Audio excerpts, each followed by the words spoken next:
ሰላም እንዴት ናችሁ? የነጅሆም ኩኪንግ ቤተሰቦች ሰራተኛው አደይ ክፍል 170 ይዤላችሁ መጥቻለሁ። ላይክ፣ ሼር፣ ሰብስክራይብ በማድረግ እስከ መጨረሻው አብረውን ይቆዩ። አደይ ዛሬ በጣም ስለተናደደች ወደ ሆስፒታል በመሄድ ዶክተሩን ታፋጥጠዋለች። ለመሆኑ ለሊን ምን ብልሃት ነው ትለዋለች። ይህ ለእሷ የነገርካትን ነገር ልትነግረኝ ትችላለህ?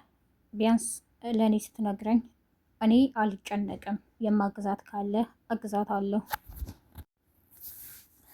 አደይ ቤት ከሄደች በኋላ ለምንድን ነው የተጨናነቀችው በማለት ዶክተሩን ጠይቀው ነበር። እኔ ምንም የጠየኳትና ያልኳት ነገር የለም። ሕክምናዋን በደንብ እንድትከታተልና መድኃኒቶቿን እንድትወስድ ነው ያልኳት። ደግሞ በዚሁ ከቀጠለች፣ ሁኔታዎች ከተስተካከሉ፣ ራሷን ከተንከባከበች እንደምትድን ነው ተስፋ የሰጠኋት ይላታል። አደይ እኔ ይቅርታ በጣም ተናድጄ ስሜታዊ ሆኜ ስለነበር ያወራሁህ፣ በዚህ ሁኔታ ማውራት እንደሌለብኝ አውቃለሁ፣ አመሰግናለሁ በማለት ልትወጣ ትነሳለች። አደይ ብሎ እጇን በመያዝ ልትሄጂ ነው ይላታል። አዎ ልሄድ ነው ትለዋለች። ይቅርታ በማለት ትታው ትሄዳለች። ዳይመንድ መንገድ ላይ እየሄደ የቤዛ ወንድም ስላገኘው ቤዛ ባለፈው ዳይመንድ ሆስፒታል ሂዶ ለዶክተሩ ያለውን ነገር ሁሉ ስለነገረችው በሴራቸው ስለገባባቸው በጣም ተናደዋል። ዛሬ አጋጣሚውን ጠብቆ ሳያስበው ዳይመንድን መንገድ ላይ ደብድቦት ይወድቃል። ትቶትም ይሄዳል። ቤዛ ከዶክተሩ ጋር ቁጭ ብላ ታወራለች። እኔ ምልሽ ቤዛ፣ ያኔ አንቺና ወንድምሽ መኪና ሳሽከረክር አንቺ ልክ እኔ በምነዳበት መንገድ መተሽ ራስሽን አደጋ ላይ የጣልሽው ለምንድን ነው? ያንን ማድረግ ለምን አስፈለገ? ሆን ብለሽ እንዳደረግሽውም እርግጠኛ ነኝ ይላታል። ቤዛ በጣም ትደነግጣለች። ዶክተር ለምንድን ነው ካለፈ በኋላ እንዲህ ልትለኝ የቻልከው? እና ደግሞ ለምን ለመታከሚያ ብለህ ያን ሁሉ ብር ሰጠኸኝ? ትለዋለች። እኔ የሰጠሁሽ እንደሚያስፈልግሽ ብሩ ስላወቅኩ ነው። ያን ነገር ግን ለምን እንዳደረግሽው ማወቅ እችላለሁ ይላታል። እሷም በጣም ትናደዳለች። እኔ ይህን ሀሳብ አላመጣሁም፣ ወንድሜን ይህን ሀሳብ ያመጣው ትለዋለች። ለምን ይላታል። በቃ ከዚህ በላይ እንድታስጨንቀኝ አልፈልግም ትለዋለች። ለመሆኑ እሺ ስራሽንም በአግባቡ እንድትሰሪ እፈልጋለሁ። ያለፈ ህይወትሽ እኮ አለፈ። ደግሞ ከዚህ በኋላ ጥሩ ሰው ለምን አትሆኝም ይላታል። እሷም እንዲህ ጥሩ ሰው መሆን ይቻላል እንዲህ ትለዋለች። አዎ ይቻላል፣ ያው የራስሽ ፍላጎት ነው ክፉም ጥሩም የሚያደርግሽ ይላታል። አደይን ድንገት ወደ ሆስፒታል ስትገባ ስላየቻት ተነስታ ደንግጣ ትሮጥና ትወጣለች። በረከት ወደ ለምለም ጋር በመሄድ እንዴ ዛሬ ብቻሽን ነሽ? ምን ሆነሽ ነው ደግሞ? ጠቁረሻል፣ ከስተሻል እያለ ያወራታል። ለሊ የራሷ ችግር ይበቃታል። ችግሯን ከአደይ ውጭ ለማንም የተናገረችው ነገር የለም። አይ ደህና ነኝ ትለዋለች። ዛሬ ብንወጣስ ይላል። አይ ምንም መውጣት አልፈልግም፣ እዚሁ ቤት ነው የምሆነው ትለዋለች። በቃ ጓደኛዬ ልጥራትና እሷ ጋር እወጣለሁም ይላታል።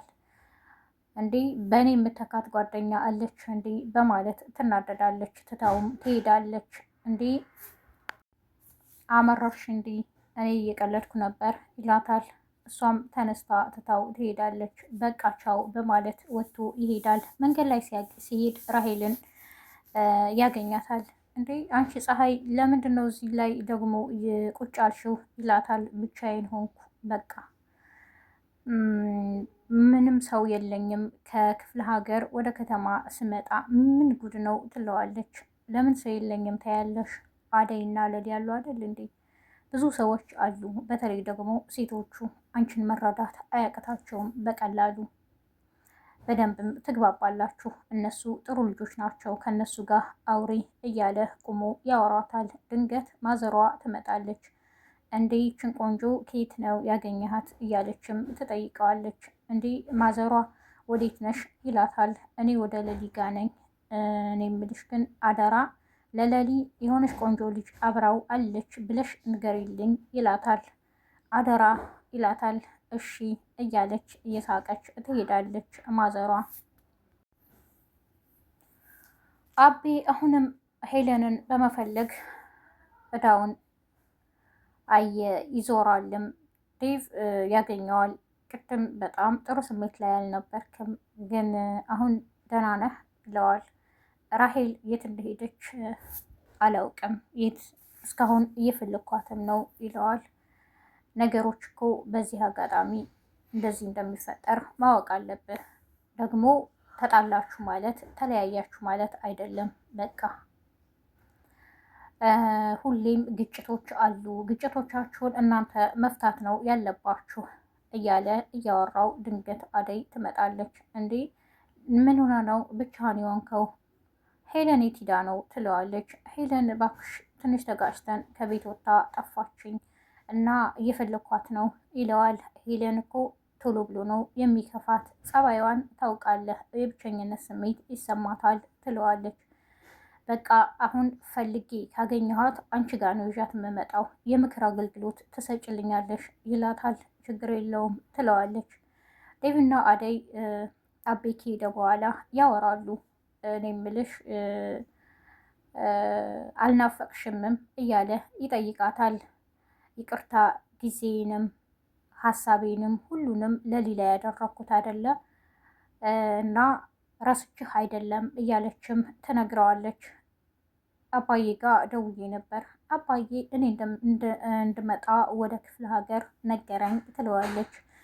እና ደግሞ ሽማግሌ ይዛ ትልካለህ፣ በቃ እንገባለንም ትለዋለች። እንዴ ግን ፈርቻለሁ አባዬ እዛ ሲሄድ ሀሳቡን ቢቀይረስ ትለዋለች። ምንም ሀሳባቸውን አይቀይሩም። እኔ ማግባት የምፈልገው እንደ ወጉ እንደ ባህላችንና እንደ እምነታችን ነው ትለዋለች። ከእናትና ከአባቴ ቤት ነው በክብር ይዘኸኝ የምትመጣው እንጂ እዚህ ከተማ እጅ እየተገተቱ እንደምሄደው አይደለም ትለዋለች። እሺ ችግር የለውም አንቺ ሂጂና ነገሮች ይስተካከላሉ ይላታል። የቤዛ ወንድም ዳይመንድን ስለደበደበው ዳይመንድ ወደ ሆስፒታል በመሄድ ለዶክተሩ የተፈጠረውን ሁሉ ይነግረዋል። ዶክተሩ በጣም ግራ ተጋብቷል። ቤዛ አደይ፣ ወንድሟ ዳይመንድ ምን አይነት ሰዎች ናቸው እያለ ብቻውን ያወራል። የቤዛ ወንድም ደግሞ እነ ፍቅር በረጋ ቆሞ ፍቅርን እየጠበቀ ድንገት እናቷ ያገኙታል። እንዴ ልጄ ምን ሆና ነው ደግሞ እዚህ የሆንከው? የማውቀህ መሰለኝ ትለዋለች።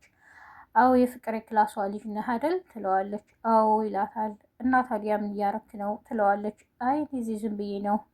እኔ ምልህ ፍቅር ጥሩ ስሜት ላይ አይደለችም፣ የተፈጠረውን ነገር ማወቅ ትችላለህ ትለዋለች።